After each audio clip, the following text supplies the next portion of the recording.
ಶ್ರೀ ಗುರುಭ್ಯೋ ನಮಃ. ಶ್ರೀ ಪರಮಗುರುಭ್ಯೋ ನಮಃ. ಶ್ರೀಮದಾನಂದತೀರ್ಥ ಭಗವತ್ಪಾದಾಚಾರ್ಯ ಗುರುಭ್ಯೋ ನಮಃ. ಹರಿ ಓಂ. ಭೂಷಾರತ್ನಂ ಭುವನವಲಯಸ್ಯಾಖಿಲಶ್ಚಾರ್ಯರತ್ನಂ ಲೀಲಾರತ್ನಂ ಜಲಧಿ ದುಹಿತುಃ ದೇವತಾ ಮೌಲಿರತ್ನಂ ಚಿಂತಾರತ್ನಂ ಜಗತಿ ಭಜತಾಂ ಸತ್ಸರೋಜದ್ಯುರತ್ನಂ ಕೌಸಲ್ಯಾಯ ಲಸತು ಮರುನ್ಮಂಡಲೇ ಪುತ್ರರತ್ನಂ ಮಹಾವ್ಯಾಕರಣಾಂಬೋಧಿಮಂಥಮಾನಸಮಂದರಂ ಕವಯಂತಂ ರಾಮಕೀರ್ತ್ಯಾ ಹನುಮಂತಮುಪಾಸ್ಮಹೇ. ಯಸ್ಯ ವಾಕ್ಕಾಮಧೇನುರ್ನಃ ಕಾಮಿತಾರ್ಥಾನ್ ಪ್ರಯಚ್ಛತಿ ಸೇವೇತಂ ಜಯ ಯೋಗೀಂದ್ರಂ ಕಾಮಬಾಣಚ್ಛಿದಂ ಸದಾ. ಪೂಜ್ಯಾಯ ರಾಘವೇಂದ್ರಾಯ ಸತ್ಯಧರ್ಮರತಾಯ ಚ ಭಜತಾಂ ಕಲ್ಪವೃಕ್ಷಾಯ ನಮತಾಂ ಕಾಮಧೇನವೇ. ಸತ್ಯಾಭಿಜ್ಞಕರಾಬ್ಜೋತ್ಥಾನ್ ಪಂಚಾಶದ್ವರ್ಷಪೂಜಕಾನ್ ಸತ್ಯಪ್ರಮೋದತೀರ್ಥಾರ್ಯಾನ್ ನೌಮಿ ನ್ಯಾಯಸುಧಾರತಾನ್. ಶಾಸ್ತ್ರೇಷು ಪಾರದೃಶ್ವಾನಂ ಶಾಸ್ತ್ರಜ್ಞೇಷು ಚ ವತ್ಸಲಂ ದೀನಭಕ್ತೋದ್ಧಾರಕರಂ ಸತ್ಯಾತ್ಮಾನಂ ಗುರುಂ ಭಜೆ. ಆಪಾದಮೌಲಿಪರ್ಯಂತಂ ಗುರುಣಾಮಾಕೃತಿಂ ಸ್ಮರೇತ್ ತೇನ ವಿಘ್ನಾಃ ಪ್ರಣಶ್ಯಂತಿ ಸಿದ್ಧ್ಯಂತಿ ಚ ಮನೋರಥಾಃ. ಶ್ರೀ ಗುರುಭ್ಯೋ ನಮಃ. ಹರಿ ಓಂ. ಶ್ರೀರಾಮಚಂದ್ರ ಸೀತೆಯ ಇಚ್ಛೆಯನ್ನು ಪೂರ್ಣ ಮಾಡುವುದಕ್ಕಾಗಿ ಆ ವನದಲ್ಲಿ ಮಾಯಾಜಿಂಕೆಯಾಗಿ ಬಂದಿರುವಂತಹ ಆ ಮಾರೀಚನನ್ನು ಸಂಹಾರ ಮಾಡುವ ಅನ್ನುವಂತಹ ಉದ್ದೇಶದಿಂದ ಅಲ್ಲಿ ಆ ಸೀತಾರಾಮರ ಸಂವಾದವಾಗಿದೆ. ಈ ಕಡೆ ಈ ಮಾರೀಚ ಕೊನೆಗೆ ಅಲ್ಲಿ ಮೃಗವಾಗಿ ಹೋಗಿದ್ದಾನೆ. ರಾವಣ ಮಾರೀಚ ಇಬ್ಬರು ಜೊತೆಗೆ ಹೋದ್ರಂತೆ. ಅಲ್ಲೂ ಹೇಳ್ತಾನೆ, ಅಪ್ರಿಯಸ್ಯ ಚ ಪಥ್ಯಸ್ಯ ವಕ್ತಾ ಶ್ರೋತಾ ಚ ದುರ್ಲಭಃ. ರಾವಣ, ಕೊನೆ ಚಾನ್ಸ್ ಇದು ನಿನಗೆ. ನಿನ್ನ ಜನರು ಅಹಿತವಾದದ್ದನ್ನು ಮಾಡ್ತಾ ಇದ್ದಾರೆ, ನಾನು ನಿನಗೆ ಹಿತವಾದದ್ದನ್ನು ಹೇಳ್ತಾ ಇದ್ದೀನಿ, ಅವರು ನಿನಗೆ ಪ್ರಿಯವಾದದ್ದನ್ನು ಹೇಳಿರೋದು. ಜಗತ್ತಿನಲ್ಲಿ ಇಂತಹ ವ್ಯಕ್ತಿ ಸಿಗೋದು ಬಹಳ ದುರ್ಲಭ. ಹಿತಂ ಮನೋಹಾರಿ ಚ ದುರ್ಲಭಂ ವಚಃ ಅಂತ ಸುಭಾಷಿತಗಳಲ್ಲಿ ಹೇಳ್ತಾರೆ. ಹಿತವಾದದ್ದಾಗಿ ಮನಸ್ಸಿಗೂ ಇಷ್ಟವಾಗುವಂತಹ ಮಾತುಗಳನ್ನು ಆಡುವವರು ಬಹಳ ದುರ್ಲಭರು. ಹಾಗಾಗಿ ನಾನು ಮಾತು ಹೇಳ್ತಾ ಇದ್ದೀನಿ, ಇದು ನಿನಗೆ ಹಿತವೂ ಕೂಡ ಹೌದು, ಪ್ರಿಯನೂ ಹೌದು. ಹಾಗಾಗಿ ಒಂದು ಬಾರಿ ನೀನು ಯೋಚಿಸು. ನಾವು ಅಲ್ಲಿ ಹೋಗಿ ಸೀತಾಪಹರಣ ಮಾಡೋದೋ ಬೇಡೋ ಅಂಥೇಳಿ ಒಂದು ಬಾರಿ ನೀನು ಯೋಚಿಸು ಅಂತ ಹೇಳಿದ್ದಾನೆ. ಅವನು ಕೇಳ್ತಾ ಇಲ್ಲ ರಾವಣ. ಆಗ ರಾವಣನಿಗೆ ಬೈತಾನೆ, ಮರ್ತುಕಾಮ ಇವ ಔಷಧಂ. ಜೀವನದ ಮೇಲೆ ಜುಗುಪ್ಸೆ ಬಂತು, ಸಂಸಾರ ಬೇಡವಾಗಿ ಇನ್ನೇನು ಸಾಯಬೇಕು ಅಂತನ್ನುವಂತಹ ವ್ಯಕ್ತಿಗೆ ಔಷಧ ತಂದು ಕೊಟ್ಟರೆ, ಬದುಕುವುದಕ್ಕಾಗಿ ಔಷಧವನ್ನು ತಂದು ಕೊಟ್ಟರೆ ಆ ವ್ಯಕ್ತಿ ಅದನ್ನು ತೆಗೆದುಕೊಳ್ಳುವುದಿಲ್ಲ. ಹೇಗೋ ಹಾಗೆ ನೀನು ಸಾಯುವುದಕ್ಕಾಗಿ ಅಂತಲೇ ನಿಶ್ಚಿತನಾಗಿ ಬಂದಂತೆ ಇದೆ. ಹಾಗಾಗಿ ನನ್ನ ಮಾತೆಂಬ ಔಷಧ ನೀನು ತೆಗೆದುಕೊಳ್ತಾ ಇಲ್ಲ, ನಿನ್ನ ಹಣೆ ಬರಹ ಏನು ಮಾಡಲು ಸಾಧ್ಯ ಇಲ್ಲ, ಆಯಿತು ಹೋಗೋಣ ನಡಿ ಅಂತ ಹೇಳಿ ಅಲ್ಲಿ ಆಶ್ರಮದ ಹತ್ತಿರ ಬಂದಿದ್ದಾರೆ. ಆವಾಗ ರಾವಣ ಇವನು ಪ್ರಲೋಭನೆ ಮಾಡ್ತಾ ಇದ್ದಾನೆ. ನಿನ್ನ ಮಾತುಗಳೆಲ್ಲ ಬಿಟ್ಬಿಡು, ನಾನು ನಿನಗೆ ಹೇಳ್ತೀನಿ ಕೇಳು ಅಂತ ರಾವಣ. ನನ್ನ ಕೆಲಸವನ್ನೇನಾದರೂ ಮಾಡಿಕೊಟ್ಟರೆ ರಾಜ್ಯಸ್ಯ ಅರ್ಧಂ ಪ್ರಯಚ್ಛಾಮಿ, ನನ್ನ ಇಡೀ ರಾಜ್ಯದ ಅರ್ಧ ಭಾಗ ನಿನಗೆ ಕೊಡ್ತೀನಿ ಅಂತ ಹೇಳಿದಾಗ ಮಾರೀಚನಿಗೆ ಅದರ ಮೇಲೆ ಇಚ್ಛೆ ಬಂದಿದೆ. ಸ್ವಭಾವತಃ ದುಷ್ಟನಾಗಿದ್ದ, ಹಾಗಾಗಿ ಹೊರಟಿದ್ದಾರೆ. ಅಲ್ಲಿ ಹೋದಾಗ ಆ ಸೀತೆ ಎದುರುಗಡೆ ಜಿಂಕೆ ತಿರುಗ್ತಾ ಇದೆ. ರಾಮನ ಹತ್ತಿರ ಸೀತೆ ಪ್ರಾರ್ಥನೆ ಮಾಡಿಕೊಂಡಳು. ಸಮಾಪ್ತ ವನವಾಸಾನ ರಾಜ್ಯಸ್ಥಾನಂ ಚ ನಃ ಪುನಃ. 13 ವರ್ಷ ವನವಾಸ ಮುಗಿದು ಹೋಗಿತ್ತು, ಇನ್ನು ಒಂದೇ ವರ್ಷ ಇತ್ತು. ಕೊನೆಗೆ ಯಾತ್ರೆಗೆ ಹೋದಾಗ ನಮಗೆಲ್ಲ ಅನಿಸ್ತಾರೆ, ಆಯ್ತಪ್ಪ ಇನ್ನೇನು ನಾವು ಹೊರಡ್ತೀವಿ, ನಮ್ಮ ಮನೆಗೆ ಹೋಗೋರಿದ್ದೀವಿ ಅಂತ. ಅಲ್ಲೇನು ಮಾಡ್ತೀವಿ? ಮನೆಯಲ್ಲಿ ಮಕ್ಕಳಿದ್ದಾರೆ, ಮೊಮ್ಮಕ್ಕಳಿದ್ದಾರೆ, ಅವರಿಗೆ ಇದನ್ನು ತೆಗೆದುಕೊಂಡು ಹೋದ್ರೆ ಚೆನ್ನಾಗಿರುತ್ತೆ, ಅದನ್ನು ತೆಗೆದುಕೊಂಡು ಹೋದ್ರೆ ಚೆನ್ನಾಗಿರುತ್ತೆ ಅಂತೇಳಿ ಹೇಗೆ ಅಲ್ಲಲ್ಲಿ ಸಿಗುವಂತಹ ವಿಶಿಷ್ಟವಾದ ಒಂದು ಪದಾರ್ಥಗಳನ್ನು ಹೇಗೆ ತೆಗೆದುಕೊಳ್ತೀವೋ ಹಾಗೆ ಆ ಜಿಂಕೆಯನ್ನು ನಾವು ವನವಾಸ ಮುಗಿದ ಮೇಲೆ ನಮ್ಮ ಅಯೋಧ್ಯೆಗೆ ತೆಗೆದುಕೊಂಡು ಹೋಗೋಣ. ಭರತ, ಕೌಸಲ್ಯ ಇದನ್ನೆಲ್ಲ ನೋಡಿ ಅದು ಆ ಜಿಂಕೆಯನ್ನು ನೋಡಿ ಬಹಳ ಸಂತೋಷ ಪಡ್ತಾರೆ. ರಾಮ ದಯಮಾಡಿ ಅದನ್ನು ತೆಗೆದುಕೊಂಡು ಬಾ ಅಂತ ಪ್ರಾರ್ಥನೆ ಮಾಡ್ತಾ ಇದ್ದಾಳೆ. ಆಗ ಒಂದು ಮಾತಾಡ್ತಾಳೆ, ಕಾಮರುತ್ತಮಿದಂ ರೌದ್ರಂ ಸ್ತ್ರೀಣಾಂ ಅಸದೃಶಂ ಮತಂ. ನಿನ್ನೆ ನಾವು ಕೇಳಿದ್ವಿ, ಅವಳು ಬಾಯಿ ಬಿಟ್ಟು ಕೇಳುವುದಕ್ಕೆ ತಯಾರಿರಲಿಲ್ಲ.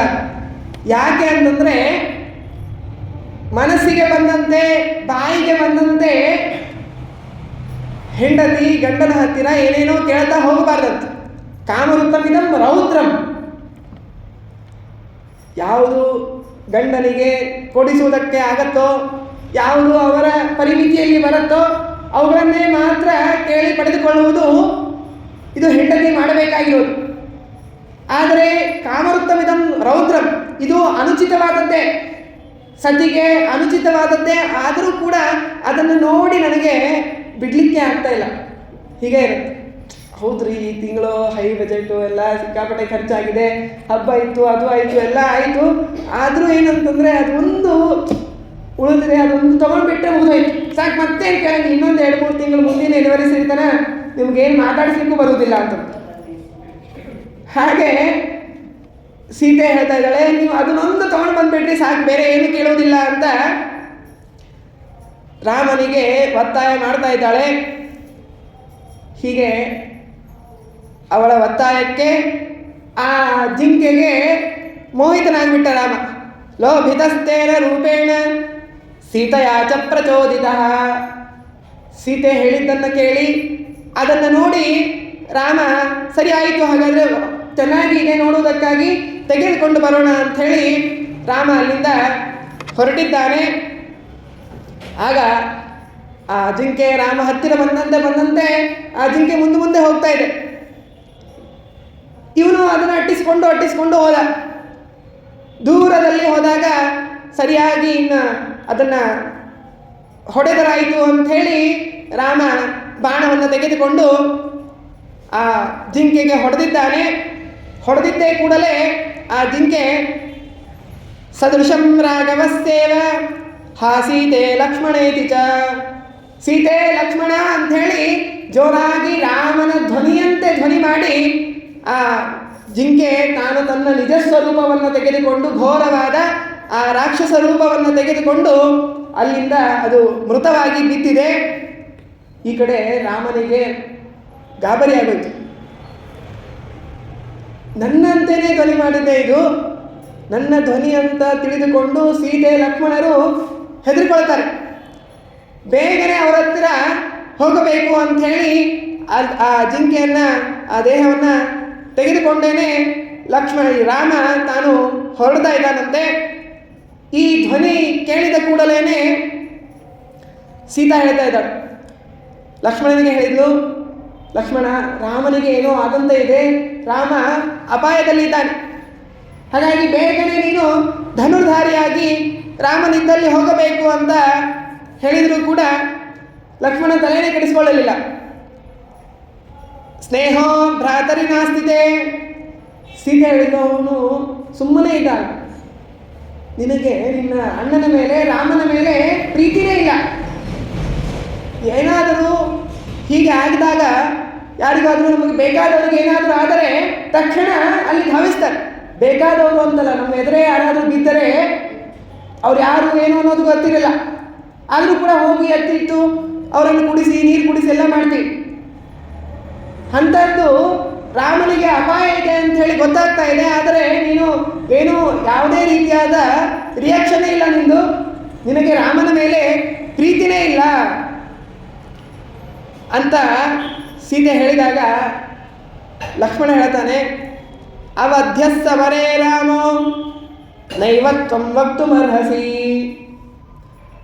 ರಾಮನನ್ನ ಎದುರಾಳಿಯನ್ನಾಗಿ ಮಾಡಿಕೊಂಡು ದೇವತೆಗಳು, ರಾಕ್ಷಸರು, ಅಸುರರು, ಕಿಂಪುರುಷರು ಯಾರೇ ಬಂದರೂ ಕೂಡ ರಾಮನನ್ನ ಸೋಲಿಸುವುದಕ್ಕಾಗಿ, ರಾಮನನ್ನ ಗೆಲ್ಲುವುದಕ್ಕಾಗಿ, ರಾಮನಿಗೆ ಒಂದು ಸಣ್ಣದಾದ ಗಾಯವನ್ನು ಮಾಡುವುದಕ್ಕಾಗಿ ಯಾರೂ ಸಮರ್ಥರಿಲ್ಲ. ಹಾಗಾಗಿ ಸೀತೆ, ನೀನೂ ಕೂಡ ಹೆದರಬೇಡ, ರಾಮನಿಗೆ ಏನೂ ಆಗುವುದಿಲ್ಲ, ರಾಮ ತಾನು ಬರ್ತಾನೆ ಅಂಥೇಳಿ ಲಕ್ಷ್ಮಣ ಹೇಳ್ತಾ ಇದ್ದರೆ, ಸೀತೆ ತ್ವದ್ವಿದೇಶು ನೃಶಂಸೇಷು ನಿತ್ಯಂ ಪ್ರಚ್ಛನ್ನಚಾರಿಷು. ಅವಳು ಹೇಳಿದಳು, ನೀನು ರಾಮನಿಗೋಸ್ಕರವಾಗಿ ಬಂದಿದ್ದೇ ಅಲ್ಲ, ರಾಮನಿಗೋಸ್ಕರ ಬಂದಿದ್ದೀಯಂತಾದರೆ ಬೇಗನೆ ಎದ್ದು ಓಡೋಗ್ಬೇಕಿತ್ತು.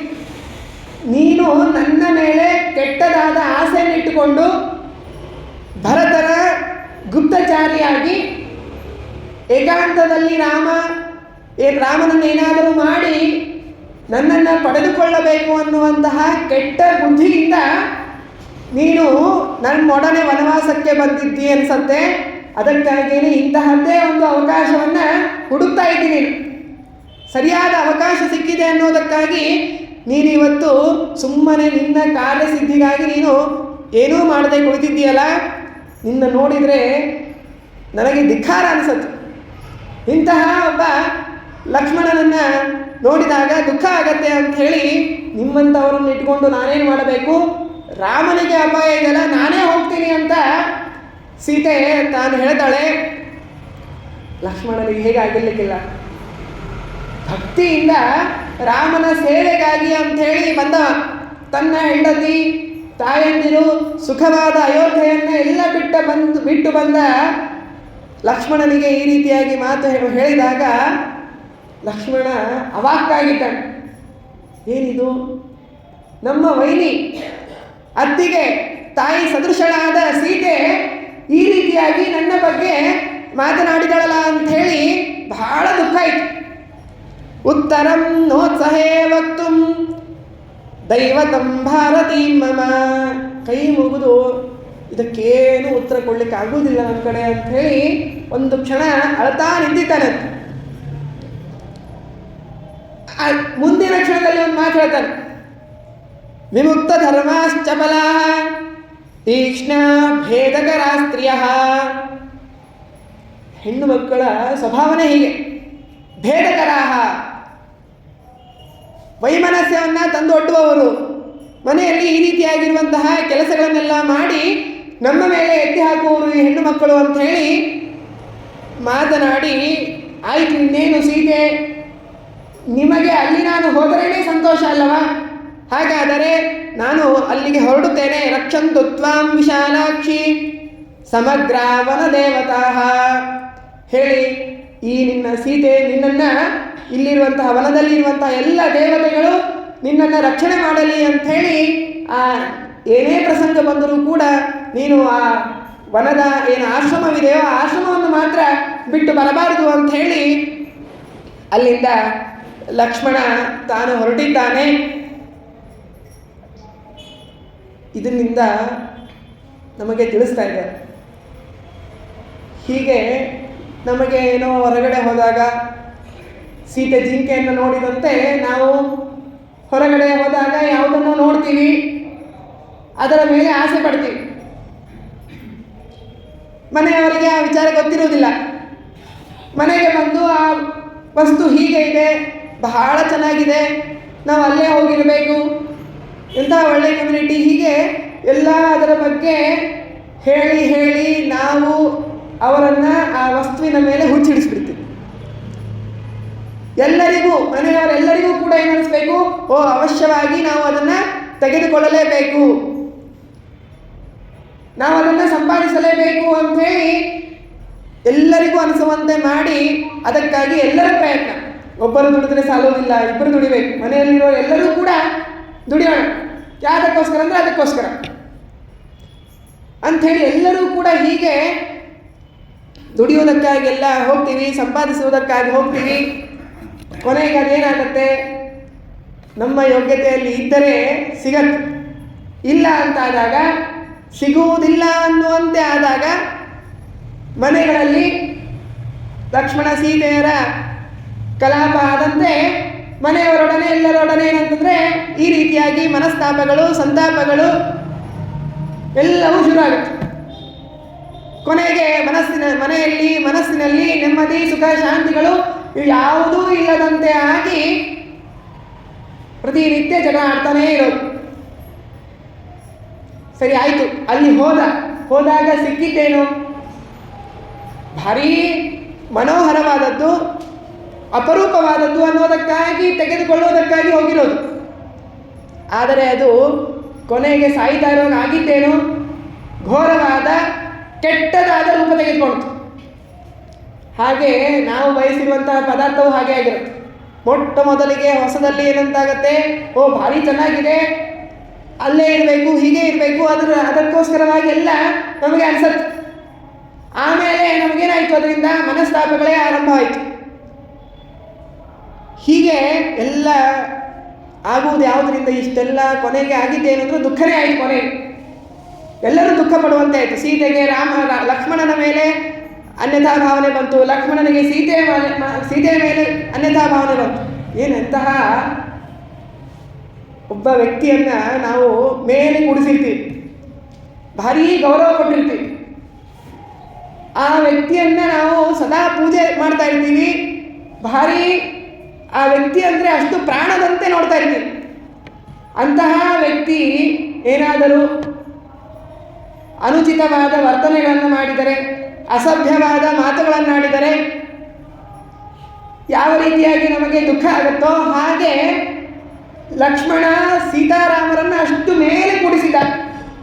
ಅಂತಹ ಸೀತಾದೇವಿ ಇವಳು ಹೀಗೆ ಮಾತನಾಡಿದಾಗ, ಅಸಭ್ಯವಾಗಿ ಅನುಚಿತವಾದ ವರ್ತನೆಗಳನ್ನು ತೋರಿಸಿದಾಗ ಲಕ್ಷ್ಮಣನಿಗೆ ಎಷ್ಟು ಮನಸ್ಸಿಗೆ ಖೇದ ಆಗಿರಲಿಕ್ಕಿಲ್ಲ. ಹೀಗೆ ಎಲ್ಲ ಮನಸ್ತಾಪಗಳೇ ಆಗ್ತಾ ಹೋಗುತ್ತೆ. ಇದಕ್ಕೆಲ್ಲದಕ್ಕೂ ಕೂಡ ಕಾರಣ ಏನು ಅಂತಂದರೆ ಆಶಾಹಿ ಪರಮಂ ದುಃಖಂ. ಸಾಸಿರ ಬಂದರೆ ಶಾಂತಿ ಎಂದರಿತೇನು, ಸಾಸಿರ ಬಂದಿತ್ತು ಶಾಂತಿಯೇ ಕಾಣಲಿಲ್ಲ. ಸಾಯ್ತು, 1000 ಬೇಕು ಅಂತ ಅನಿಸಿತ್ತು, ಅಲ್ಲಿಗೆ ತೃಪ್ತಿ ಪಡುವುದಿಲ್ಲ ನಾವು, ಮುಂದೆ ಹೋಗಿ ಮತ್ತೆ ಬೇಕು. ಸಾಸಿರ ವೇಸು ಬಂದವು, ಆಗಿದ್ದೇನು ಕ್ಲೇಶವು ಏರಿತು, ಮೋಸ ಹೋದೆನೋ, ಹೀಗೆ ದುಃಖವೇ ಆಗ್ತಾ ಹೋಗುತ್ತೆ. ಹಾಗಾಗಿ ಇದೆಲ್ಲ ರೀತಿಯಾಗಿರುವಂತಹ ದುಃಖ ಆಗಬಾರದು. ಅದಕ್ಕೆ ಏನು ಮಾಡಬೇಕು? ನೈರಾಶ್ಯಂ ಪರಮಂ ಸುಖಂ ಯದೃಚ್ಛಾ ಲಾಭ ಸಂತುಷ್ಟ. ಕೃಷ್ಣನಿಗೆ ಕೇಳಿಕೊಳ್ಳಬೇಕು. ಅಲ್ಲಿ ಪರಮಾತ್ಮನಿಗೆ ನಾವು ಯದೃಚ್ಛಾ ಲಾಭ ಸಂತುಷ್ಟರಾಗಿರ್ತೀವಿ, ನಮಗೇನು ಸಿಕ್ಕಿದೆಯೋ ಅದರಲ್ಲೇ ನಾವು ಸುಖವಾಗಿ ಇರುತ್ತೇವೆ ಅನ್ನುವಂತೆ ನಾವು ಆದರೆ ಈ ರೀತಿಯಾಗಿರುವಂತಹ ಯಾವುದೇ ರೀತಿಯಾದ ದುಃಖ ಬರುವುದಿಲ್ಲ. ನೋಡ್ರಿ, ಅದಕ್ಕಾಗಿ ಏನಂತಂದರೆ ಯದೃಚ್ಛಾಲಾಭ ಸಂತುಷ್ಟನಾಗಿರಬೇಕು ಅಂತ ಹೇಳಿದ್ದು ಭಗವದ್ಗೀತೆಯಲ್ಲಿ ಕೃಷ್ಣ.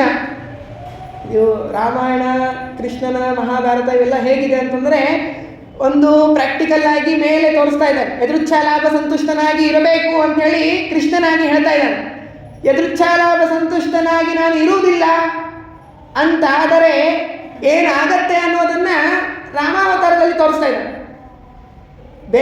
ಕಣ್ಣಿಗೆ ಕಂಡಿದ್ದನ್ನೆಲ್ಲ ಬೇಕು ಅಂಥೇಳಿ ಹೋದರೆ ಹೀಗೆ ದುಃಖ ಆಗುವುದು. ಹಾಗಾಗಿ ಆಶೆಗೆ ಬಲಿಯಾಗದೇನೆ ಯದೃಚ್ಛಾಲಾಭ, ದೇವರು ಏನು ಕೊಟ್ಟಿದ್ದಾನೋ ಅದರಲ್ಲೇನೆ ಸಂತುಷ್ಟರಾಗಿ ಇರಬೇಕು ಅನ್ನೋದನ್ನು ಪರಮಾತ್ಮ ಲಕ್ಷ್ಮಣ ಹಾಗೂ ಸೀತೆ ತಾವು ರಾಮನ ಈ ಮುಖಾಂತರದಿಂದ ಜೀವನದಲ್ಲಿ ಮನುಷ್ಯ ತಾನು ಹೇಗೆ ಸುಖವಾಗಿ ಇರುವುದಕ್ಕಾಗಿ ಏನು ಮಾಡಬೇಕು ಅನ್ನೋದನ್ನು ತಿಳಿಸಿಕೊಡ್ತಾ ಇದ್ದಾನೆ. ಇದು ಒಂದು ನಾವು ಈ ರಾಮ ಲಕ್ಷ್ಮಣ ಸೀತೆಯರನ್ನು ಒಬ್ಬ ಕೇವಲ ವೇಷಭೂಷಣವನ್ನು ಧಾರಣೆ ಮಾಡಿ ನಾಟಕ ಕಂಪನಿಯಲ್ಲಿ ನಾಟಕ ಮಾಡಿದವರಂತೆ ನೋಡಿದಾಗ ಇದು ತಿಳಿಯೋದು. ಮನುಷ್ಯನಿಗೆ ಹೀಗೆ ತಿಳಿಸ್ತಾ ಇತ್ತು, ಧಾರಾವಾಹಿಗಳಲ್ಲಿ ಹೇಗೆ ತಿಳಿಸ್ತಾರಲ್ಲ ಹಾಗೆ ರಂಗಮಂಚದಲ್ಲಿ ನಿಂತುಕೊಂಡು ರಾಮ ಲಕ್ಷ್ಮಣ ಸೀತೆಯರು ನಮಗೆ ಇದನ್ನು ತಿಳಿಸ್ತಾ ಇದ್ದಾರೆ. ಇಷ್ಟು ವಿಷಯಗಳೆಲ್ಲ ಏನಂತಂದರೆ ವಾಲ್ಮೀಕಿ ರಾಮಾಯಣದಲ್ಲಿ ಇದನ್ನು ನಿರೂಪಣೆ ಮಾಡಿದ್ದಾರೆ. ನಾವು ಮೊದಲನೇ ದಿನ ಕೇಳಿದ್ವಿ, ವಾಲ್ಮೀಕಿ ರಾಮಾಯಣವನ್ನು ಆಶ್ರಯಿಸಿಕೊಂಡು ಎಲ್ಲರೂ ಹೊರಟಿದ್ದಾರೆ, ಎಲ್ಲ ಕವಿಗಳು ಹೊರಟಿದ್ದಾರೆ. ವಾಲ್ಮೀಕಿ ರಾಮಾಯಣವನ್ನೆಲ್ಲ ನೋಡಿದಾಗ, ಹೀಗೆಲ್ಲ ನೋಡಿದಾಗ ಏನನ್ಸುತ್ತೆ? ಸೀತೆ ಈ ರೀತಿಯಾಗಿ ಮಾತನಾಡಿದಾಗ, ಲಕ್ಷ್ಮಣ ಈ ರೀತಿಯಾಗಿ ಪ್ರತಿಯಾಗಿ ಮಾತನಾಡಿದಾಗ, ರಾಮ ಜಿಂಕೆಗೆ ಮೋಹಿತನಾದಾಗ ಏನನ್ಸುತ್ತೆ? ರಾಮ ಸರ್ವೋತ್ತಮ ಸರ್ವಜ್ಞ ಅಂತ ಆಗ್ಲಿಕ್ಕೆ ಸಾಧ್ಯನಾ? ಸೀತೆ ಈ ರೀತಿಯಾಗಿ ಮಾತನಾಡಿದಾಗ ಅವಳು ಮಹಾಲಕ್ಷ್ಮಿ ಆಗುವುದಕ್ಕೆ ಸಾಧ್ಯಳ? ಸುಮ್ಮನೆ ಒಬ್ಬ ವ್ಯಕ್ತಿಗಳಂತೆ ನಟನೆ ಮಾಡಿ ತೋರಿಸಿದಂತೆ ಇದೆ. ಅದಕ್ಕೆ ಏನಂತಂದರೆ, ನಾವು ಈ ಮಧ್ವ ರಾಮಾಯಣ ಸಂಗ್ರಹ ರಾಮಾಯಣಗಳನ್ನು ಸೇರಿಸಿಕೊಂಡು ಅದನ್ನು ತಿಳಿದುಕೊಂಡಾಗ ಏನು ಗೊತ್ತಾಗತ್ತೆ ಅಂತಂದರೆ, ಯಾಮ್ಯಾಂ ಪರೇಶ ಉರುಧೈವ ಕರೋತಿ ಲೀಲಾ, ಪರಮಾತ್ಮನ ಸಂಕಲ್ಪ. ಪರಮಾತ್ಮ ಯಾವ ರೀತಿಯಾಗಿ ಸ್ಕ್ರಿಪ್ಟ್ ರೆಡಿ ಮಾಡಿ ಕೊಟ್ಟಿದ್ದಾನೋ ಹಾಗೆ ನಟನೆ ಮಾಡುವುದು ರಾಮನಿಂದ ಹಿಡಿದುಕೊಂಡು ಎಲ್ಲರ ಕೆಲಸ. ಹಾಗಾಗಿ ಆ ರೀತಿಯಾಗಿ ನಟನೆ ಮಾಡ್ತಾ ಇದ್ದಾರೆ ಅಷ್ಟೇ ಹೊರತಾಗಿ ಲಕ್ಷ್ಮೀದೇವಿಗೆ ಸೀತೆಗೆ ಅಜ್ಞಾನ ಬಂತು, ಆ ಜಿಂಕೆ, ಆ ಕ್ಷುಲ್ಲಕವಾದ ಜಿಂಕೆಯನ್ನು ನೋಡಿ ಇವಳಿಗೆ ವಿಕಾರ ಆಯಿತು ಅಂತಂತ ತಿಳಿದುಕೊಳ್ಳುವುದು ಇದು ನಮ್ಮ ಮಹಾ ಅಜ್ಞಾನ ಅಂತಾಗತ್ತೆ. ಹಾಗಾಗಿ ಮಧ್ವಾಚಾರ್ಯರ ಕನ್ನಡಿಯಲ್ಲಿ ನಾವು ಇದನ್ನು ನೋಡಿದಾಗ ಇದು ಕೇವಲ ನಟನೆ ಅಂತನ್ನೋದು ನಮಗೆ ಗೊತ್ತಾಗತ್ತೆ. ಹೀಗೆ ಆ ಸೀತಾರಾಮ ಲಕ್ಷ್ಮಣರು ನಟನೆಯನ್ನು ಮಾಡಿ ತಾವು ದುಃಖ ಪಟ್ಟಂತೆ ತೋರಿಸಿದ್ದಾರೆ. ಈ ಕಡೆ ಇಷ್ಟೆಲ್ಲ ಆಗಿದೆ, ಆ ಮಾರೀಚ ತಾನು ಸತ್ತು ಬಿದ್ದಿದ್ದಾನೆ. ಈ ಕಡೆ ಏನಾಯಿತು ಅಂತಂದರೆ, ರಾವಣ ರಾಕ್ಷಸೋ ಭಿಕ್ಷುವೇಷೇಣ ಪ್ರಾಪ್ತವಾನ್ ರಾಘವಾಶ್ರಮಂ, ಅಲ್ಲಿ ಆ ಕಡೆ ಹೋಗಿದ್ದಾನೆ. ಲಕ್ಷ್ಮಣ ಹೋಗುವುದನ್ನೇ ರಾವಣ ಕಾಯ್ತಾ ಇದ್ದ. ಇವನು ರಾವಣ ತಾನು ಭಿಕ್ಷುಕರ ಸನ್ಯಾಸಿಯ ವೇಷವನ್ನು ಧಾರಣೆ ಮಾಡಿಕೊಂಡು ಸೀತೆ ಎದುರುಗಡೆ ಬಂದು ನಿಂತಿದ್ದಾನೆ. ಕಸ್ಮಾತ್ ಕಾಂತಾರ ಮಾಪನ್ನಂ ಇತಿ ತಾಂ ರಾವಣೋ ಬ್ರವೀತ್, ನಿನ್ನನ್ನು ನೋಡಿದರೆ ದೇವತೆಯಂತೆ ಅನಿಸ್ತಾ ಇದೆಯಾ, ದೇವತೆಯಂತೆ ಇರುವ ನೀನು ಬಹಳ ಸುಂದರವಾದ ಅದ್ಭುತವಾದ ರಾಜ್ಯಗಳಲ್ಲಿ ರಾಜರ ಅರಮನೆಯಲ್ಲಿ ಅರಸಿಯಾಗಿ ನೀನು ಮೆರೆಯಬೇಕು ಅಂಥವಳು ನೀನು ಕಾಂತಾರ ಕಾಡಿನಲ್ಲಿ ಬಂದು ಏನು ಮಾಡ್ತಾ ಇದೀಯಾ? ಕಸ್ಮಾತ್ ಕಾಂತಾರ ಮಾಪನ್ನಂ, ಕಾಡಿನಲ್ಲಿ ಇರುವುದು ನಿನ್ನಂತಹ ದೇವತೆಗೆ ಸರಿಯಲ್ಲ. ಹಾಗಾಗಿ ನೀನು ನನ್ನೊಡನೆ ಬಾ, ನಾನು ನಿನಗೆ ಲಂಕಾಪಟ್ಟಣದ ಒಡತಿಯನ್ನಾಗಿ ಮಾಡುತ್ತೇನೆ ಅಂಥೇಳಿ ರಾವಣ ಹೇಳ್ತಾ ಇದ್ದಾನೆ. ತ್ರೈಲೋಕ್ಯೇಶಸ್ಯ ಮೇ ಪ್ರೇಷ್ಠ ಭವೇತಿ ಸ್ಮಃ ರಾವಣಃ. ಆದರೆ ಲಕ್ಷ್ಮೀದೇವಿ ಸೀತಾದೇವಿ ಹೇಳ್ತಾಳೆ, ಯಾವುದು ಬೇಡ, ಸೇಂದ್ರದೇವ ವಿಜಿಷ್ಣೋರ್ಮೆ, ರಾಮನಂತಹ ಪತಿ ಸಿಕ್ಕಿದ್ದಾನೆ ಅಂತಂದರೆ ಅಂತಹ ಅದ್ಭುತವಾದ ದೈವ, ಅದಕ್ಕಿಂತ ದೊಡ್ಡ ದೈವವೇ ಇಲ್ಲ. ಹಾಗಾಗಿ ಆ ರಾಮನನ್ನು ಬಿಟ್ಟು ನಾನು ಬರುವುದಕ್ಕೆ ಸಾಧ್ಯವಿಲ್ಲ ಅಂತೇಳಿ ಎಲ್ಲ ಹೇಳಿದಾಗ ಆ ರಾವಣ ಇವಳು ಹೀಗೆ ಹೇಳಿದರೆ ಕೇಳುವುದಿಲ್ಲ ಅಂತನ್ನೋದಕ್ಕಾಗಿ ಅವಳನ್ನು ಅಪಹರಣ ಮಾಡುವುದಕ್ಕಾಗಿ ಮುಂದೆ ಬಂದಿದ್ದಾನೆ.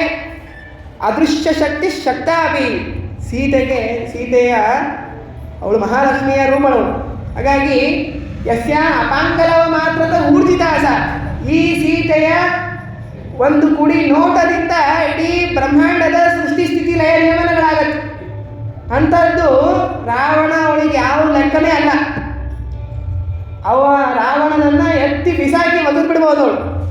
ಆದರೂ ಕೂಡ ಮುಂದೆ ದೇವಕಾರ್ಯ ಆಗಬೇಕಾಗಿದೆ ಅನ್ನೋದಕ್ಕಾಗಿ ಆ ರಾವಣನನ್ನು ಎದುರಿಸದೇನೆ ಅಶಕ್ತಳೆಂಬಂತೆ ತೋರಿಸಿ ತಾನು ಸೀತೆ ಅಲ್ಲಿಗೆ ಅದಕ್ಕಿಂತ ಮುಂಚೆ ಎಲ್ಲ ವ್ಯವಸ್ಥೆ ಆಗಿತ್ತು. ರಾವಣ ಬರ್ತಾನೆ ಅಂತನೋದೆಲ್ಲ ಗೊತ್ತಿತ್ತು. ಹಾಗಾಗಿ ಅಗ್ನಿ ತಾನು ಬಂದಿದ್ದಾನೆ.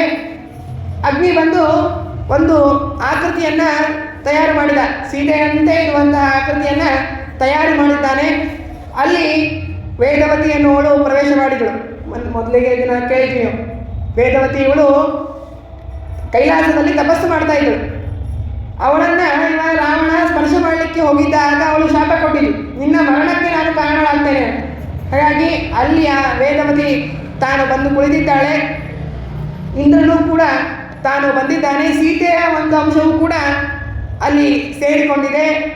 ಆಗ ಆ ರಾವಣ ಸೀತೆ ತಾನು ಕೈಲಾಸಕ್ಕೆ ತೆರಳಿದಳು.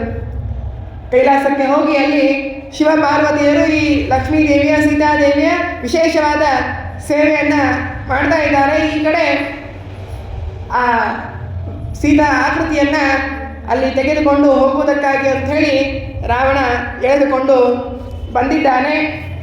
ಹೀಗೆ ಆ ಸೀತೆಯನ್ನು ತನ್ನ ವಾಹನದಲ್ಲಿ ಕೂಡಿಸಿಕೊಂಡಿದ್ದಾನೆ. ಇದರಿಂದ ನಮಗೆ ತಿಳಿಸೋದೇನು ಅಂತಂದರೆ, ಸೀತೆಯವಳು ಯಾರು? ಲಕ್ಷ್ಮಿಯ ರೂಪ, ಸಂಪತ್ತಿನ ಸಂಕೇತ ಅವಳು. ರಾವಣನಿಗೆ ದೇವರು ಬೇಡ, ರಾಮ ಬೇಡ, ಆದರೆ ಸೀತೆ ಬೇಕು, ಸಂಪತ್ತು ಬೇಕು. ಆ ಸಂಪತ್ತಿಗಾಗಿ ರಾವಣ ಮಾಡಿದ್ದೇನು? ಮಾರೀಚನನ್ನು ಕಳುಹಿಸಿದ. ಹೇಗೆ? ಮಾಯಾ ಜಿಂಕೆಯಾಗಿ. ಮತ್ತು ತಾನೂ ಕೂಡ ಮಾಯಾವಿಯಾದ, ಅಂದರೆ ಮಾಯಾ ಋಷಿಯಾಗಿ ಸನ್ಯಾಸಿಯಾಗಿ ತಾನು ಬಂದ. ಅದಕ್ಕೆ ಅವನಿಗೆ ಸಿಕ್ಕಿರೋದೇನು? ಸಿಕ್ಕಿರೋದು ಸೀತೆಯ ಅಲ್ಲ, ಸಿಕ್ಕಿರೋದು ಕೂಡ ಏನು? ಮಾಯಾ ಸೀತೆ. ಸೀತಾಕೃತಿ ಸಿಕ್ಕಿತು, ಸೀತೆ ಸಿಗಲಿಲ್ಲ. ಇದರಿಂದ ನಮಗೆ ತಿಳಿಸೋದೇನೆಂದರೆ, ನಾವು ಕೇವಲ ಸಂಪತ್ತಿಗಾಗಿ, ಯಾವುದೋ ಲೌಕಿಕ ಸುಖಕ್ಕಾಗಿ ಈ ರೀತಿಯಾಗಿ ಡಾಂಬಿಕವಾಗಿ ಕೆಲವೊಬ್ಬರೆಲ್ಲ ನಾವು ಮಾಡ್ತಿರ್ತೀವಿ. ಸುಮ್ಮನೆ ಏನೋ ಹೇಳಿರ್ತಾರೆ, ನಮ್ಮ ಕೆಲಸ ಹೋಗಿರುತ್ತೆ, ಕೆಲಸ ಸಿಗಬೇಕಾಗಿರುತ್ತೆ, ಅಥವಾ ಏನೋ ಎಲ್ಲಿಂದ ದುಡ್ಡು ಬರಬೇಕಾಗಿರುತ್ತೆ, ಏನೋ ಇಲ್ವಾ ನೀವು ಈ ರೀತಿಯಾಗಿ ದೇವರ ಪೂಜೆ ಮಾಡಿ ಅದಕ್ಕೆ ಸಂಪತ್ತು ಬರುತ್ತೆ ಅಂತ ಹೇಳಿರ್ತಾರೆ. ಹಾಗೆ ಏನಂತಂದರೆ, ಡಾಂಬಿಕವಾಗಿ ಕೇವಲ ಸಂಪತ್ತಿಗೋಸ್ಕರವಾಗಿ ದೇವರನ್ನು ಬಿಟ್ಟು, ಗುರುಗಳನ್ನು ಬಿಟ್ಟು, ದೇವತೆಗಳನ್ನು ಬಿಟ್ಟು ಕೇವಲ ಸಂಪತ್ತಿಗಾಗಿ ನೀವೇನಾದರೂ ತಪಸ್ಸುಗಳನ್ನು ಸೇವೆಗಳನ್ನೆಲ್ಲ ಮಾಡಿದಿರಿ ಅಂತಾದರೆ ನಿಮಗೂ ಕೂಡ ಸಿಗೋದೇನಂತಂದರೆ ಈ ರೀತಿಯಾಗಿ ಮಾಯಾ ಸಂಪತ್ತೇ ಸಿಗುವುದು. ಮಾಯಾ ಸೀತಾಕೃತಿ ಸಿಕ್ಕಂತೆ ಸಂಪತ್ತಿನಂತೆ ಇರುತ್ತೆ ಅದು. ಆ ಸಂಪತ್ತು ನಿಮಗೆ ಸುಖ ಕೊಡುವುದಿಲ್ಲ, ಅದರಿಂದ ನಿಮಗೆ ಶಾಶ್ವತವಾಗಿರುವಂತಹ ಸುಖ ಆಗುವುದಿಲ್ಲ. ಅದಕ್ಕೆ ಇದನ್ನು ಕೂಡ ಏನಂತಂದರೆ, ಭಗವದ್ಗೀತೆಯಲ್ಲಿ ಕೃಷ್ಣ ಹೇಳ್ತಾನೆ, ಕ್ಲೇಶೋಧಿಕರಸ್ತೇಷಾಂ ಅವ್ಯಕ್ತಾಸಕ್ತ ಚೇತಸಾಂ. ಕೇವಲ ಲಕ್ಷ್ಮಿಯನ್ನೇ ಉಪಾಸನೆ ಮಾಡುವವರು, ಕೇವಲ ಸಂಪತ್ತನ್ನೇ ಬಯಸುವವರು, ಅವರಿಗೆ ಬಹಳ ಕಷ್ಟ ಬರುತ್ತೆ. ಸಂಪತ್ತು ಸಿಗತ್ತೆ, ಆ ಸಂಪತ್ತು ಅದು ನಶ್ವರ. ಇವತ್ತು ಇರುತ್ತೆ, ನಾಳೆನೇ ಹೋಗ್ಬೋದು, ಒಟ್ಟಾರೆ ಅದು ನಶ್ವರ. ಹಾಗಾಗಿ ಆ ಸಂಪತ್ತು ಏನಾಗುತ್ತೆ, ಅದು ಅಧಿಕತರ ಕ್ಲೇಶ, ಬಹಳ ದುಃಖವನ್ನು ಕೊಡುವುದು. ಇಲ್ಲೂ ಕೂಡ ರಾವಣನಿಗಾಗುತ್ತದೆ. ಸೀತೆಯನ್ನು ಅಪಹರಣ ಮಾಡಿಕೊಂಡು ಹೋದ, ಎಷ್ಟು ದುಃಖ. ಮಕ್ಕಳು ಸತ್ತೋದ್ರು, ಲಂಕಾಪಟ್ಟಣ ತನ್ನ ಪಟ್ಟಣ ಕಳೆದುಕೊಂಡ, ಕೊನೆಗೆ ತಾನೇ ಸಾಯುವಂತಹ ಪ್ರಸಂಗ ಬರುತ್ತೆ. ಹೀಗೇನಂತಂದರೆ, ಡಾಂಬಿಕವಾಗಿ ನಾವು ಸೇವೆಗಳನ್ನು ಮಾಡಿದರೆ ನಾವು ಮಾಡ್ತಾ ಇರೋದು ಭಗವಂತನಿಗೆ, ದೇವತೆಗಳಿಗೆ, ಗುರುಗಳಿಗೆ ಗೊತ್ತಾಗತ್ತೆ. ಹಾಗಾಗಿ ಆ ಡಂಭವಿಲ್ಲದೇನೆ ಆ ಬಿಂಬರೂಪಿಯಾದ ಪರಮಾತ್ಮನ ನಾವು ಸೇವೆಯನ್ನು ನಿಷ್ಕಲ್ಮಶವಾಗಿರುವಂತಹ ಮನಸ್ಸಿನಿಂದ ಮಾಡಿದರೆ ಮಾತ್ರ ನಮಗೆ ದೈವೀ ಸಂಪತ್ತು ಸಿಗುವುದು, ಸುಖ ಸಿಗುವುದು.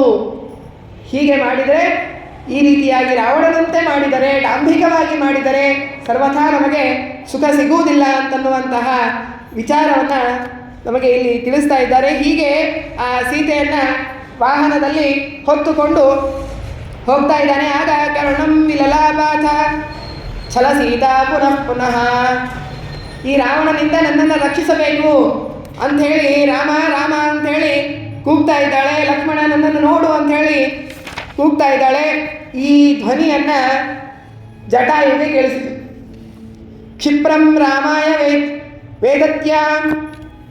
ಆ ಜಟಾಯು ತಾನು ಆ ಧ್ವನಿಯನ್ನು ಕೇಳಿದ ಕೂಡಲೇ ರಾವಣನ ಮೇಲೆ ಯುದ್ಧಕ್ಕಾಗಿ ಬಂದಿದ್ದಾನೆ.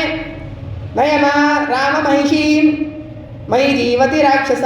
ನಾನು ಬದುಕಿರುವವರೆಗೂ ನೀನು ಸೀತೆಯನ್ನು ಕರೆದುಕೊಂಡು ಹೋಗುವುದಕ್ಕೆ ಆಗುವುದಿಲ್ಲ ಅಂಥೇಳಿ ಅವನೊಡನೆ ಯುದ್ಧವನ್ನು ಮಾಡ್ತಾ ಇದ್ದಾನೆ. ಉಮೋಜ ಗೃಧ್ರ ರಾಜಾಯ ದಶಾಶು ನಿಶಿತಾನ್ ಶರಾನ್. ರಾವಣ ಅವನ ಮೇಲೆ 10 ಬಾಣಗಳನ್ನೆಲ್ಲ ಬಿಟ್ಟಿದ್ದಾನಂತೆ. ಈ ಕಡೆ ಆ ಜಟಾಯು ಕೂಡ ಪಕ್ಷಿಭ್ಯಾನ್ ತಾನು ತನ್ನ ರೆಕ್ಕೆಗಳಿಂದ ಎಲ್ಲ ವಾಹನವನ್ನು ಧ್ವಂಸ ಮಾಡಿದ್ದಾನೆ.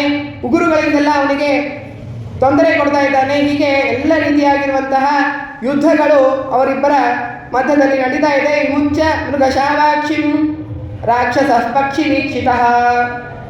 ಬಿಟ್ಟು ಬಿಡು ಈ ಸೀತೆಯನ್ನು, ಇಲ್ಲಾಂದರೆ ನಿನ್ನ ಸಂಹಾರ ಮಾಡ್ತೀನಿ ಅಂಥೇಳಿ ಎಲ್ಲ ಹೇಳ್ತಾ ಇದ್ದಾರೆ. ಕೊನೆಗೆ ಆ ವಾಹನದಲ್ಲಿ ಸೀತೆಯನ್ನು ಇರಿಸಿ ಕೆಳಗಡೆ ಬಂದು ಯುದ್ಧ ಮಾಡ್ತಾ ಇದ್ದಾರೆ. 2 ಮುಹೂರ್ತದವರೆಗೆ ಯುದ್ಧ ಮಾಡಿದ್ದಾರೆ. ಅಷ್ಟೊತ್ತಿಗೆ ಈ ಜಟಾಯುವಿಗೆ ಸಾಕಾಗಿ ಹೋಗಿದೆ, ಶಾಂತನಾಗಿ ಬಿಟ್ಟಿದ್ದಾನೆ. 60 ವರ್ಷ ಸಹಸ್ರಿಣ. ಆಗ ಜಟಾಯುವಿಗೆ 60,000 ವರ್ಷ ಆಗಿತ್ತದು, ಮುದುಕ. ಹಾಗಾಗಿ 60,000 ವರ್ಷದ ಮುದುಕ ಆ ರಾವಣನನ್ನು ಹೇಗೆ ಎದುರಿಸಿಯಾನು? ರೆಕ್ಕೆಗಳೆಲ್ಲವೂ ಕೂಡ ಶಕ್ತಿ ಕಳೆದುಕೊಂಡು ಹೋಗಿವೆ. ಹೀಗೆ ಅಂತಹ ವಿಶ್ರಾಂತನಾದ ಆ ಜಟಾಯುವಿಗೆ ಮೊನ್ನೆ ನಾವು ಕೇಳಿದ್ವಿ, ಜಟಾಯು ತಾನು ರಾಮನ ಭೇಟಿಯಾದಾಗ ನಾನು ದಶರಥನ ಗೆಳೆಯ ಅಂತ ಹೇಳ್ಕೊಂಡಿದ್ದ. ಅಲ್ಲಿ ದಶರಥನ ಬಗ್ಗೆ ಹೇಳಬೇಕಾದಾಗ ದಶರಥನಿಗೆ 59,000 ವರ್ಷ ಆಗಿತ್ತು ಅಂತ ಹೇಳ್ತಾರೆ.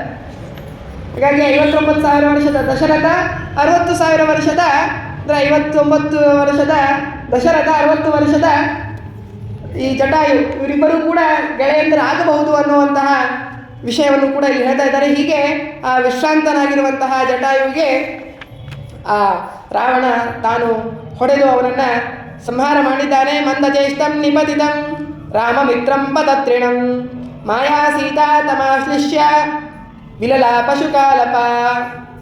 ಆ ಜಟಾಯುವನ್ನು ಬೀಳಿಸಿದ್ದಾನೆ.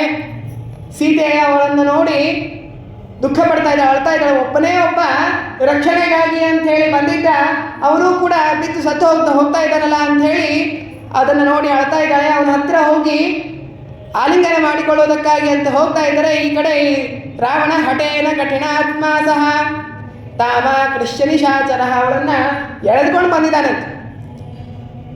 ಎಳೆದುಕೊಂಡು ಬಂದು ಹೃದಯಾಂ ರಕ್ಷಸಾ ತಸ್ಯಾಂ ಚುಕ್ಷೋಭೇದಂ ಚರಾಚರಂ. ಎಲ್ಲ ಅಲ್ಲಿ ನೋಡ್ತಾ ಇರುವಂತಹ ಹಕ್ಕಿ, ಪಶುಗಳು, ಪಕ್ಷಿಗಳು, ವೃಕ್ಷಗಳು ಎಲ್ಲಕ್ಕೂ ಕೂಡ ಬಹಳ ದುಃಖ ಆಯಿತು. ಅದು ಹೇಗೆ ಪ್ರಸಂಗ ಹೇಗೆ ಇತ್ತು ಅದನ್ನು ಅಂತಂದರೆ, ಹಿರಣ್ಯಾಕ್ಷ ಭೂಮಿಯನ್ನು ಎಸೆದುಕೊಂಡು ಯಾವ ರೀತಿಯಾಗಿ ಸಮುದ್ರದಲ್ಲಿ ಹಾಕಿದನೋ ಹಾಗೆ ಈ ಸೀತೆಯನ್ನು, ಅಬಲೆಯಾದ ಸೀತೆಯನ್ನು ಎಳೆದುಕೊಂಡು ಬಂದು ತನ್ನ ಆ ವಾಹನದಲ್ಲಿ ಹಾಕಿಕೊಂಡಿದ್ದನ್ನು ನೋಡಿ ಅಲ್ಲಿರುವಂಥ ಎಲ್ಲ ಪಕ್ಷಿಗಳು, ಪ್ರಾಣಿಗಳು ಎಲ್ಲವೂ ಕೂಡ ದುಃಖ ಪಡ್ತಾ ಇದ್ದಾವೆ. ಲೋಕನಾಥಸ್ಯ ಕಾಂತಾನ್ಮಾನ್ ಕಾಲಪಾಶಾಯಿತಾಂತವ ಮುಂಚೇತಿ ಸಾತನ್ವಿ ರೋಧ ಕರುಣಮ್ಮು. ಯಾರಾದರೂ ಮಧ್ಯದಲ್ಲಿ ಪೊಲೀಸರು, ಟ್ರಾಫಿಕ್ ಪೊಲೀಸರು ಹಿಡಿದ್ರೆ ನಾವೇನು ಮಾಡ್ತೀವಿ?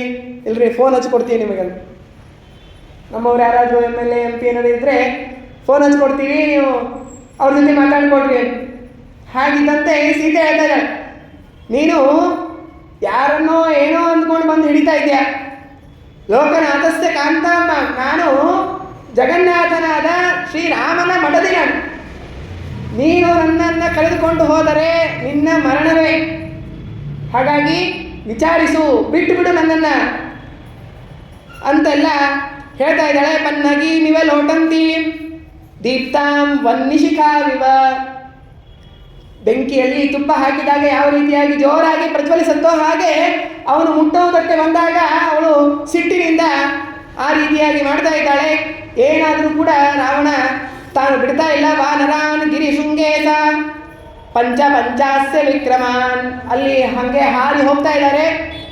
ಹೋಗ್ತಾ ಇರುವಾಗ ಅಲ್ಲಿ ಇವಳು ದೊಡ್ಡದಾದ ಒಂದು ಪರ್ವತದ ಮೇಲೆ 5 ವಾನರಗಳಿದ್ವು. ಆ ವಾನರಗಳ ಮೇಲೆ ತನ್ನ ಆಭರಣಗಳನ್ನೆಲ್ಲ ಗಂಟು ಕಟ್ಟಿ ಎಸೆದಿದ್ದಾಳೆ. ಆತ್ಮಪೂರ್ಣಸ್ಯ ಕೋಪಾಗ್ನೇ ಶೇಷಾನಿವಸು ಮಧ್ಯಮ. ಆಗ ಅದನ್ನು ನೋಡಿದ ಕೂಡಲೇ ಹನುಮಂತ ದೇವರು ಅದನ್ನು ತಡೆಯುವುದಕ್ಕೆ ಹೋಗಿದ್ದಾರೆ, ಪ್ರಯತ್ನ ಮಾಡಿದ್ದಾರೆ. ದಿಗಾಂಸುಂ ರಾವಣಂ ಗಚ್ಚನ್ ವಾರಿತೋ ರವಿಸೂನುನ. ಆಗ ಇವು ಹನುಮಂತ ಹೊರಟಾಗ ಸುಗ್ರೀವ ನೀನು ಹೋಗಬೇಡ ಅಂತ ಹೇಳಿ ತಡಿತಾನಂತ. ಯಾಕೆ ಹಾಗೆ ಮಾಡಿದರು ಅಂತಂದರೆ, ಮಾರ್ಗೇ ರಜಂತಮಭಿಯಾಯ ತಥೋ ಹನುಮಾನ್ ಸಂವಾರಿತೋ ರವಿಸುತೇನ ಚ ಜಾನಮಾನಃ ದೈವಂತು ಕಾರ್ಯಮತ ಕೀರ್ತಿಮಭಿಪ್ಸಮಾನಃ ರಾಮಸ್ಯ ನೈನಮಹನಧ್ವಜನಾಧರೇಶ್ಚ. ಭಗವಂತನ ಸಂಕಲ್ಪ ಇತ್ತು. ಹನುಮಂತ ದೇವರಿಗೆ ಎಷ್ಟು ಜ್ಞಾನ ಇದೆ ಅಂತಂದರೆ, ಸುಗ್ರೀವ ತಡೆದ, ಆದರೆ ಸುಗ್ರೀವ ತಡೆದಿದ್ದು ಒಂದು ನೆಪ ಅಷ್ಟೇ. ಭಗವಂತ ನಾರಾಯಣ ರೂಪದಿಂದ ಜಯ ವಿಜಯರಿಗೆ ಮಾತು ಕೊಟ್ಟಿದ್ದಾನೆ, ನೀವು ರಾಕ್ಷಸರಾಗಿ ಹುಟ್ಟಿರಿ, ಅಸುರ ಯೋನಿಗಳಲ್ಲಿ ಹುಡ್ತೀರ. ಆದರೆ ಅವರೇ ಕೇಳಿಕೊಂಡಿದ್ರು, ನಮ್ಮನ್ನು ನೀನೇ ಸಂಹಾರ ಮಾಡಬೇಕು ಅಂತ ಕೇಳಿಕೊಂಡಿದ್ದಕ್ಕಾಗಿ ಭಗವಂತ ನಾನೇ ಸಂಹಾರ ಮಾಡ್ತೀನಿ ಅಂತ ಹೇಳಿದ್ದ. ಹಾಗಾಗಿ ಆ ಮಾತನ್ನು ಉಳಿಸಬೇಕಾಗಿತ್ತು. ಇಲ್ಲೇ ಇವತ್ತು ಈ ಹನುಮಂತ ದೇವರೇ ಕೊಂದು ಬಿಟ್ಟರೆ ಭಗವಂತನ ಮಾತಿಗೆ ಗೌರವ ಇಲ್ಲ ಅಂತಾಗತ್ತೆ. ಹಾಗಾಗಬಾರದು ಅನ್ನೋದಕ್ಕಾಗಿ ಇವತ್ತು ಅನೇಕ ರಾಕ್ಷಸರ ಸಂಹಾರವೂ ಕೂಡ ಆಗಬೇಕು ಅನ್ನೋದಕ್ಕಾಗಿ ಅಲ್ಲಿ ಹನುಮಂತ ದೇವರು ಮುಂದೆ ಬರೆದಿಲ್ಲ. ಇದೇ ಸಮಾನವಾದ ಪ್ರಸಂಗ ಭೀಮಸೇನ ದೇವರಿಗೂ ಬಂದಿತ್ತು. ಅಲ್ಲೂ ಕೂಡ ಏನಂತಂದರೆ ಭೀಷ್ಮಾಚಾರ್ಯ ತಡೆದರು. ಶಿಶುಪಾಲ ತಾನು ಭಗವಂತನಿಗೆ ಬೈತಾ ಇದ್ದಾನೆ, ಕೃಷ್ಣನಿಗೆ ಬೈತಾ ಇದ್ದಾನೆ. ಬೈತಾ ಇರುವಾಗ ಭೀಮಸೇನ ದೇವರು ತಕ್ಷಣ ಅವನನ್ನು ಹೊಡೆಯುವುದಕ್ಕೆ ಹೋಗಿದ್ದಾರೆ. ಅಲ್ಲೂ ಕೂಡ ಏನಂತಂದರೆ ಇದಕ್ಕಾಗಿಯೇ ಭಗವಂತನ ಮಾತನ್ನು ಉಳಿಸಬೇಕು ಅನ್ನೋದಕ್ಕಾಗಿ ಅವನನ್ನು ಬಿಟ್ಟಿದ್ದೆ ಹೊರತಾಗಿ ಹನುಮಂತ ದೇವರಿಗೆ ಸಾಮರ್ಥ್ಯ ಇರಲಿಲ್ಲ ಅಂಥೇಳಿ ತಿಳಿದುಕೊಳ್ಳಬಾರ್ದು ಅಂತ ಹೇಳ್ತಾರೆ. ಹೀಗೆ ಆ ರಾವಣ ತಾನು ಅಲ್ಲಿ ಕರೆದುಕೊಂಡು ಹೋಗ್ತಾ ಇದ್ದಾನೆ. ಎಲ್ಲ ಅಲ್ಲಿ ಮಧ್ಯೆ ಬರುವಂತಹ ನದಿಗಳನ್ನು, ಸಮುದ್ರವನ್ನೆಲ್ಲ ದಾಟಿ ಲಂಕಾ ಪಟ್ಟಣಕ್ಕೆ ತಾನು ಹೋಗಿದ್ದಾನೆ. ಅಲ್ಲಿ ಸೀತೆಯನ್ನು ಒಂದು ಕಡೆ ನಿಲ್ಲಿಸಿದ್ದಾನೆ. ಹೀಗೆ ಅಷ್ಟೆಲ್ಲ ಮಾಡಿ ಈ ಕಡೆ ರಾಮನನ್ನು ವಿಚಾರಿಸ್ತಾನೆ. 8 ಜನ ದೂತರನ್ನು ಕೊಟ್ಟು ಕಳಿಸ್ತಾನಂತೆ. ರಾಮನ ಪ್ರತಿಕ್ರಿಯೆ ಏನಿದೆ ಇದಕ್ಕೆ? ಸೀತೆಯನ್ನು ಎತ್ತುಕೊಂಡು ಬಂದಿದ್ದೀವಲ್ಲ, ರಾಮ ಏನು ಮಾಡ್ತಾ ಇದ್ದಾನೆ, ಅವನು ಏನಾದರೂ ನಮ್ಮನ್ನು ಬೆನ್ನಟ್ಟಿಗೆ ಬರ್ತಾ ಇದ್ದಾನೋ ಅನ್ನೋದನ್ನೆಲ್ಲ ತಿಳಿದುಕೊಂಡು ಬರಬೇಕು ಅನ್ನೋದಕ್ಕಾಗಿ ರಾಮೋ ವಿಜ್ಞಾಯತಾಮಿತಿ ಅಂಥೇಳಿ ಅಲ್ಲಿ ಎಲ್ಲ ದೂತರನ್ನು ಕಳುಹಿಸಿ ಕೊಟ್ಟಿದ್ದಾನೆ.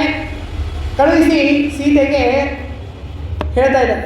ಅವ್ರೇನಾಯಿತು, ಮೊದಲಿಗೆ ರಾವಣ ಯಾರು, ವ್ಯಕ್ತಿ ಯಾರು, ಅವನ ಸಾಮರ್ಥ್ಯ ಎಂಥದ್ದು, ಅವನಲ್ಲಿರುವಂಥ ಸಂಪತ್ತು ಎಂಥದ್ದು ಅನ್ನೋದು ಗೊತ್ತಿಲ್ಲ ಅನ್ನೋದಕ್ಕಾಗಿ ಇವಳು ಸುಮ್ಮನೆ ಒಪ್ಕೊಂಡಿರಲಿಲ್ಲ.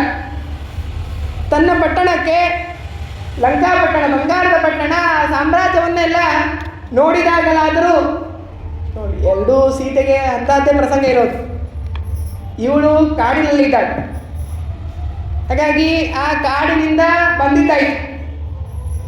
ಬಂದಿರೋದು ಭಾರೀ ವೈಭವದ ಸಾಮ್ರಾಜ್ಯಕ್ಕೆ. ಈಗಲಾದರೂ ಮನಸ್ಸು ಬದಲಾಯಿಸ್ತಾಳೇನೋ ಅಂತ ರಾವಣನ ವಿಚಾರ. ರಾಮ ಕಿಂವಾತ್ರ ಸಾಧಯೇ, ಎರಡೂ ಇಷ್ಟೆಲ್ಲ ಒಳಗಡೆ ಆಗ್ತಾ ಇದೆ. ಅಲ್ಲಿ ರಾವಣ ಹೇಳ್ತಾನೆ, ಇಂತಹ ದೊಡ್ಡದಾದ ಸಮುದ್ರವನ್ನು ದಾಟಿ ನಿನ್ನ ಗಂಡ ಮನುಷ್ಯ ರಾಮ ಇವನು ಬರಲಿಕ್ಕೆ ಸಾಧ್ಯನಾ ಅಂತ. ಅದಕ್ಕೆ ಗ್ರಂಥಕಾರರು ಹೇಳಿದರು, ಸೀತೆಯನ್ನು ನೋಡಿ ದೇವತೆ ಅಂತಂತಾನೆ, ರಾಮನನ್ನು ಸಂಬೋಧಿಸಬೇಕಾದರೆ ಮನುಷ್ಯ ಅಂತಂತಾನೆ. ರಾವಣನಿಗೆ ಬುದ್ಧಿ ಇರಲಿಲ್ಲ ಅಂತ ಗೊತ್ತಾಗತ್ತೆ. ಇದರಿಂದ ದೇವತೆಯನ್ನು ಇನ್ನೊಬ್ಬ ದೇವತೆಯೇ ವರಿಸ್ಬೇಕು, ಅದು ಅವನಿಗೆ ಗೊತ್ತಾಗ್ತಾ ಇಲ್ಲ. ಅಂದರೆ ತನಗೆ ಬೇಕಾಗಿದ್ದಾಗ ಅಲ್ಲಿ ಅವಳನ್ನು ದೇವತೆ ಅಂತೇಳಿ ನೋಡ್ತಾ ಇದ್ದಾನೆ. ಆದರೆ ತನ್ನ ಸೋಲು, ತನ್ನ ಕೊರತೆ, ತನ್ನ ಅಲ್ಪತೆ ವಿಚಾರ ಬಂದಾಗ ಅಲ್ಲಿ ರಾಮನನ್ನು ಮನುಷ್ಯ, ಅವನಿಗೆ ಸಣ್ಣ, ಅವನ ಬಗ್ಗೆ ಕೇರ್ ಮಾಡ್ತಾ ಇಲ್ಲ. ನಾವು ಹೀಗೆ ಮಾಡ್ತಾ ಇರ್ತೀವಿ. ನಮಗೆ ಯಾವುದು ಬೇಡ ಆಗಿರುತ್ತೋ ಅದರ ಮೇಲೆ ಕ್ಷುಲ್ಲಕ ಬುದ್ಧಿ, ಅದೇನು ಮಾಡುತ್ತೀರಿ, ಅದೇನಿಲ್ಲ ನಾವು ನೋಡ್ಕೋತೀನಿ ನಾನು. ಆದರೆ ಏನಾಗುತ್ತೆ, ಅದೇ ನಮಗೆ ಮಹಾ ಸಮಸ್ಯೆ ಆಗುತ್ತೆ. ಹಾಗೆ ಆಗಿರೋದಿಲ್ಲ. ರಾಮನನ್ನು ಸಾಮಾನ್ಯ ಮನುಷ್ಯ ಇವನು ಅಂಥೇಳಿ ನೋಡ್ತಾ ಇದ್ದಾನೆ. ನಿರಾಶ ಭವರಾಮೇ ತ್ವಂ. ಹಾಗಾಗಿ ರಾಮನಿಂದ ಈ ಸಮುದ್ರ ದಾಟಿ ಬರಲಿಕ್ಕೆ ಸಾಧ್ಯನೇ ಇಲ್ಲ. ಆವಾಗ ಏರೋಪ್ಲೇನ್ ಇಲ್ಲ, ಯಾವುದನ್ನು ಹತ್ಕೊಂಡು ಬರಬೇಕು, ಅವನು ಬರೋದಕ್ಕೆ ಸಾಧ್ಯನೇ ಇಲ್ಲ. ಹಾಗಾಗಿ ನಿರಾಶರಾಗು, ರಾಮನ ಬಗ್ಗೆ ನೀನು ವಿಚಾರಣೆ ಬಿಟ್ಟುಬಿಡು. ಭಾರ್ಯಾ ಮೇ ಶ್ರೀಮತೋ ಭವ. ಶ್ರೀಮಂತನಾದ ದಶಾನನಾದ ಈ ರಾವಣನ ನೀನು ಮಡದಿಯಾಗು ಅಂಥೇಳಿ ಅವಳನ್ನು ಪ್ರಚೋದಿಸ್ತಾ ಇದ್ದಾನೆ. ಅವರು ಇಷ್ಟೆಲ್ಲ ಆ ಎರಡು ದುಃಖನೂ ಪಟ್ಟಿದ್ದಾಗಿದೆ. ಇಂತಹ ವೈಭವದ ಸಾಮ್ರಾಜ್ಯವನ್ನು ನೋಡಿದರೂ ಕೂಡ ಸೀತೆಗೆ ಒಂದು ಚೂರೂ ಕೂಡ ವಿಕಾರ ಆಗಲಿಲ್ಲ. ಇತ್ಯುಕ್ತ ಸಾಶುನೇತ್ರೋಚೆ ಕುತ್ರ ರಾಮೋನ ಯಾಸ್ಯತಿ. ಅವಳು ಹೇಳುವಂತಹ ಮಾತೇನು ಅಂದರೆ, ನೀನು ಅಂದ್ಕೊಂಡಿರೋದು ರಾಮ ಇಲ್ಲಿ ಬರ್ಲಿಕ್ಕಾಗೋದಿಲ್ಲ, ರಾಮ ಎಲ್ಲಿ ಹೋಗ್ಲಿಕ್ಕಾಗೋದಿಲ್ಲ ಅದನ್ನು ಹೇಳುವಂತಾಳು. ರಾಮ ಇಂಥಲ್ಲಿ ಹೋಗ್ಲಿಕ್ಕಾಗುವುದಿಲ್ಲ ಅನ್ನೋದೇ ಇಲ್ಲ. ಅಂದರೆ ಸೀತೆ ಎಷ್ಟು ವಿಶಾಲವಾದ ಜ್ಞಾನವುಳ್ಳವಳು, ಸರ್ವತ್ರ ವ್ಯಾಪ್ತನಾಗಿದ್ದಾನೆ. ಅಂತಹ ರಾಮ ಎಲ್ಲಿ ಬೇಕಾದಲ್ಲೂ ಕೂಡ ಹೋಗ್ಬೋದು. ಅದನ್ನು ಹೇಳ್ತಾ ಇದ್ದಾರೆ, ಪುತ್ರ ರಾಮೋನ ಯಾಸತಿ. ರಾಮ ಹೋಗಲಿಕ್ಕೆ ಆಗದೇ ಇರುವಂತಹ ಸ್ಥಳವೇ ಇಲ್ಲ, ಎಲ್ಲ ಕಡೆಗೂ ಕೂಡ ರಾಮನ ಹೋಗಬಹುದು. ಸೇಮ್ ಇದೇ ಪ್ರಸಂಗ ಏನಂತಂದರೆ ಪ್ರಹ್ಲಾದರಾಜರ ಚರಿತ್ರೆಯಲ್ಲಿ ನೋಡ್ತೀವಿ. ಎಲ್ಲಿದ್ದಾನೆ ನಿನ್ನ ನಾರಾಯಣ, ನಿನ್ನ ದೇವ, ನಿನ್ನ ಪ್ರಭು ಎಲ್ಲಿದ್ದಾನೆ ಅಂಥೇಳಿ ಕೇಳಿದಾಗ ಪ್ರಹ್ಲಾದರಾಜರು ಹೇಳಿದರು, ಎಲ್ಲಿ ಇಲ್ಲ, ಎಲ್ಲ ಕಡೆಗೂ ಇದ್ದಾನೆ ಅಂತ ಹೇಳಿದಂತೆ ಇಲ್ಲಿ ಇದ್ದಿದ್ದಾನೆ ಅನ್ನೋದು ಅಲ್ಲಿ ಬಂದರೆ ಇಲ್ಲಿ ಎಲ್ಲಿ ಹೋಗುವುದಿಲ್ಲ. ಎಲ್ಲ ಕಡೆಗೂ ಕೂಡ ನಮ್ಮ ರಾಮ ಬರುವುದಕ್ಕೆ ಸಾಧ್ಯ ಇದೆ, ಎಲ್ಲಿ ಬೇಕಾದಲ್ಲೂ ರಾಮ ಬರ್ತಾನೆ. ಹಾಗಾಗಿ ನೀನು ನಿನ್ನ ಪ್ರಾಣದ ಬಗ್ಗೆ ಎಚ್ಚರ ಮಾಡಿಕೋ. ಕರೆದುಕೊಂಡು ಬಂದಿದ್ದೀಯಾ, ಪರಸ್ತ್ರೀಯ ಅಪಹರಣ ಮಾಡಿದ್ದೀಯಾ, ನಿನ್ನ ಕೆಡುಕು ಆಗುವುದು ನಿಶ್ಚಿತ.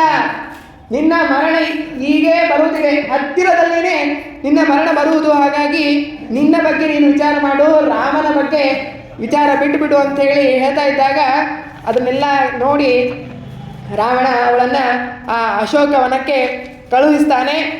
ಹಂಸೀವ ಟಿಟ್ಟಿ ಭೀಭಿಹಿ ಸಾ ಕಾಕೈರಿವಚ ಕೋಕಿಲ ಉವಾಸೆ ಶಿಂಶುಪಾ ಮೂಲೆ ರಾಕ್ಷಸೀಭಿರ್ ವಿತರ್ಜಿತ. ಅಲ್ಲಿ ಎಲ್ಲ ಆ ರಾಕ್ಷಸರಿಗೆಲ್ಲ ಹೇಳ್ತಾನಂತೆ, ಈ ಸೀತೆಯನ್ನು ಭಾಳ ಮಾತನಾಡ್ತಾ ಇದ್ದಾಳೆ, ಇವಳ ಮಾತನ್ನು ಕಡಿಮೆ ಮಾಡಿಸಿ ನನ್ನ ಮೇಲೆ ಪ್ರೀತಿ ಬರುವಂತೆ ಮಾಡಿ. ರಾವಣ ಅಂತಂದರೆ ಇವನನ್ನೇ ನಾನು ಕಟ್ಟಿಕೊಳ್ಳಬೇಕು ಅನ್ನುವಂತೆ ಇವಳು ಆಗಬೇಕು. ಹಾಗಾಗಿ ನನ್ನ ಬಗ್ಗೆ ಎಲ್ಲವನ್ನ ನೀವು ಬೋಧನೆ ಮಾಡಬೇಕು ಅಂತ ಹೇಳಿ ಅಲ್ಲಿ ಎಲ್ಲ ರೀತಿಯಾಗಿರುವಂತಹ ತೊಂದರೆ ಕೊಡುವಂತೆ ಆ ಅಶೋಕವನದಲ್ಲಿ ಶಿಂಶುಪಾ ವೃಕ್ಷದ ಕೆಳಗಡೆ ಹೋಗಿ ಸೀತೆಯನ್ನು ಕೂಡಿಸಿದ್ದಾರಂತೆ. ಇಷ್ಟೆಲ್ಲ ಹೀಗೆ ಆ ಸೀತಾದೇವಿ ದುಃಖ ಪಡುವಂತೆ ಆಗ ಅತ್ತಂತೆ, ಅಯ್ಯೋ ರಾಮನಿಂದ ನನಗೆ ಈ ರೀತಿ ಆಯಿತು, ರಾಮ ಬರ್ತಾ ಇಲ್ಲಲ್ಲ ಅಂತ ಈ ರೀತಿಯ ಎಲ್ಲ ನಾಟಕವನ್ನು ಮಾಡ್ತಾ ಇದ್ದಾಳೆ. ಅದನ್ನು ಗ್ರಂಥಕಾರರು ಹೇಳ್ತಾರೆ, ಸೀತಾ ರಾಮಾಭಿಧಾನೌಕಂ ತಯೋ ಶೋಕಲೇಶಃ ನಾಟ್ಯವನ್ನಾತ್ಮರೂಪಂ. ಹೇಗೆ ಇತ್ತು ಅಂತಂದರೆ ಆ ಸೀತಾದೇವಿ ತಾನು ಅಲ್ಲಿ ಸುಮ್ಮನೆ ನಟನೆ ಮಾಡ್ತಾ ಇದ್ದಾಳೆ, ಅವಳಿಗೆ ದುಃಖ ಆಗ್ತಾ ಇಲ್ಲ. ಆದರೂ ಕೂಡ ದುಃಖ ಪಟ್ಟಂತೆ ತಾನು ಎಲ್ಲರಿಗೂ ಕೂಡ ನಟನೆಯನ್ನು ಮಾಡಿ ಅಲ್ಲಿ ಎಲ್ಲ ಅಲ್ಲಿರುವಂತಹ ಎಲ್ಲ ರಾಕ್ಷಸರಿಗೆ ಅಯ್ಯೋ ಇಷ್ಟೆಲ್ಲ ದುಃಖ ಪಡುವಂತೆ ಆಗ್ತಾ ಇದೆಯಲ್ಲ, ಇವಳು ಇಷ್ಟು ದುಃಖ ಪಡ್ತಾ ಇದ್ದಾಳಲ್ಲ ಅಂಥೇಳಿ ಎಲ್ಲರೂ ದುಃಖ ಪಡುವಂತೆ ಆಗಿದೆ. ಆ ಕಡೆ ರಾಮನು ಕೂಡ ಆಶ್ರಮಕ್ಕೆ ಬಂದಿದ್ದಾನೆ. ಅವನು ಕೂಡ ಅಯ್ಯೋ ಸೀತೆ ಕಾಣಿಸ್ತಾ ಇಲ್ಲಲ್ಲ, ಲಕ್ಷ್ಮಣ ಎಲ್ಲಿ ಅಂಥೇಳಿ ಅವರು ಕೂಡ ಹುಡುಕ್ತಾ ಇದ್ದಾರೆ. ರಾಮನು ಕೂಡ ಇದೇ ರೀತಿಯಾಗಿ ನಟನೆ ಮಾಡ್ತಾ ಇದ್ದಾರೆ. ರಾಮನಿಗೆ ಎಲ್ಲ ಗೊತ್ತು, ಆದರೂ ಕೂಡ ಪರಮಾತ್ಮ ರಾಮ ಸಾಮಾನ್ಯ ಮನುಷ್ಯನಂತೆ ನಟನೆ ಮಾಡ್ತಾ ಇದ್ದಾನೆ. ಹೀಗೆ ಅದೆಲ್ಲ ಮಾಡ್ತಾ ಇರುವಾಗ ಮುಂದೆ ಲಕ್ಷ್ಮಣ ಬಂದು ಎದುರುಗಡೆ ನಿಂತಿದ್ದಾನೆ. ಲಕ್ಷ್ಮಣನಿಗೆ ಬೈತಾ ಇದ್ದಾನೆ ರಾಮ. ಮಾರಯಿತ್ವಾದ ಮಾರೀಚಂ ಶ್ವಾಶ್ರಮಾಭಿಮುಖಂ ವ್ರಜನ್ ಊಚೆ ದೃಷ್ಟ್ವಾ ವಿಧಾವಂತಂ ಲಕ್ಷ್ಮಣಂ ಲಕ್ಷ್ಮಣಾಗ್ರಜ. ರಾಮ ಆ ಕಡೆಯಿಂದ ಓಡಿ ಬರ್ತಾ ಇದ್ದ, ಲಕ್ಷ್ಮಣ ಈ ಕಡೆಯಿಂದ ಹೋಗ್ತಾ ಇದ್ದಾನೆ. ಅದನ್ನು ನೋಡಿ ಹೇಳ್ತಾ ಇದ್ದಾನೆ, ಮಾಯಿನಾಂ ರಕ್ಷಸಾಂ ಸ್ಥಾನೆ ಮುಕ್ತ್ವಾ ಸೀತಾಂ ತ್ವಮಾಗತಃ ನಿಮಿತ್ತಾನ್ಯಪ್ಯಭದ್ರಾಣಿ. ಸೀತೆಯನ್ನು ಒಬ್ಬಳನ್ನೇ ಅಲ್ಲಿ ಆಶ್ರಮದಲ್ಲಿ ಬಿಟ್ಟು ಬಂದಿದ್ದೀಯಲ್ಲ, ಹೇಗಪ್ಪ ಹೀಗೆ ಮಾಡೋದು ನೀನು? ಇಲ್ಲೆಲ್ಲ ಅಭದ್ರವಾಗಿರೋದು ರಾಕ್ಷಸರು, ಮುನಿಗಳನ್ನೇ ತಿಂದು ಭಕ್ಷಣೆ ಮಾಡುವಂತಹ ಎಲ್ಲ ರಾಕ್ಷಸರಿದ್ದಾರೆ, ಅಂಥವರನ್ನೆಲ್ಲ ಬಿಟ್ಟು ಬಂದಿದ್ದೀಯಲ್ಲ ಅಂತ ಎಲ್ಲ ಹೇಳಿದಾಗ ಇಬ್ಬರೂ ಸೇರಿ ಅಲ್ಲಿಂದ ಆ ಆಶ್ರಮದ ಹತ್ತಿರ ಹೋಗಿ ನೋಡ್ತಾರೆ. ಅಲ್ಲಿ ಸೀತೆ ಇಲ್ಲದೆ ಇರುವುದನ್ನು ನೋಡಿ ಬಹಳ ದುಃಖಗೊಂಡಂತೆ ನಟನೆಯನ್ನು ಮಾಡ್ತಾರೆ. ಆಮೇಲೆ ಆ ಸೀತೆಯನ್ನು ಹುಡುಕಿಕೊಂಡು ಹೊರಡ್ತಾರೆ. ಮುಂದೆ ಏನಾಯಿತು ಅನ್ನೋದನ್ನು ನಾಳೆ ದಿನ ತಿಳಿಯೋಣ ಅಂತ ಹೇಳ್ತಾ ಈ ಜ್ಞಾನ ಕಾರ್ಯವನ್ನು ಗುರುಗಳ ಪಾದಾರವಿಂದಗಳಲ್ಲಿ ಸಮರ್ಪಣೆ ಮಾಡೋಣ. ಶ್ರೀಕೃಷ್ಣ ಅರ್ಪಣಮಸ್ತು.